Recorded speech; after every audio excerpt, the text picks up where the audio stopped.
নমস্কাৰ বন্ধু বান্ধৱীসকল, আজি আমি নতুন ভিডিঅ' এটালৈ আপোনালোকৰ ওচৰত আহিছোঁ। আজি আমি ডালিমৰ বিষয়ে জানিম। আপোনালোকে কম বেছি পৰিমাণে ডালিমৰ বিষয়ে জানে। আহকচোন আমি এতিয়া ডালিম এটা গুচাম। আজি আমি ডালিমৰ বিষয়ে কথা পাতিম।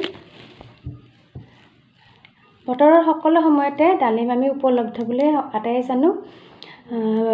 আগতে মা দেউতাই সৰুতে কৈছিল আমাক যে ডালিম খালে বিভিন্ন ৰোগৰ পৰা আমি হাত সাৰিব পাৰোঁ। ডালিমত vitamin C, vitamin A, vitamin K অধিক মাত্ৰাত পোৱা যায়। ডালিম আমি ৰাতিপুৱাই খাব লাগে। ই আমাক পাচন শক্তিৰ দ্ৰুত কৰি তোলে। আৰু যদি আপুনি ৰাতিৰ ভাগত ডালিম খাব বিচাৰে তেন্তে খাদ্য খোৱাৰ 1 ঘণ্টা আগত নাইবা 1 ঘণ্টা পিছতে খাব লাগে। ডালিম খোৱাৰ পিছত আপুনি গাখীৰ, পানী আদি ভুলক্ৰমেও নাখাব। ই আপোনাক শৰীৰত বহু ক্ষতি কৰিব পাৰে। 1 ঘণ্টা পিছতে আপুনি পানী, গাখীৰ আদি খাব। ডালিম খালে ছালৰ উজ্জ্বলতা বাঢ়ে, পেটৰ সমস্যা দূৰ হয়, ৰক্তহীনতা, হৃদৰোগী, কেঞ্চাৰ ৰোগীৰ ক্ষেত্ৰতো ডালিম বৰ উপকাৰী।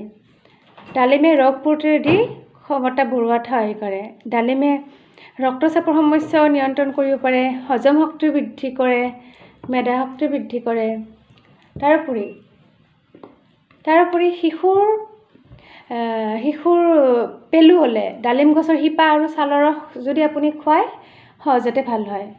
দাঁতৰ যিকোনো সমস্যা ডালিমে সহজতে উপশম কৰিব পাৰে। তাৰোপৰি জ্বৰ হ'লে ডালিম উপকাৰী, মুখৰ ৰুচি আহে।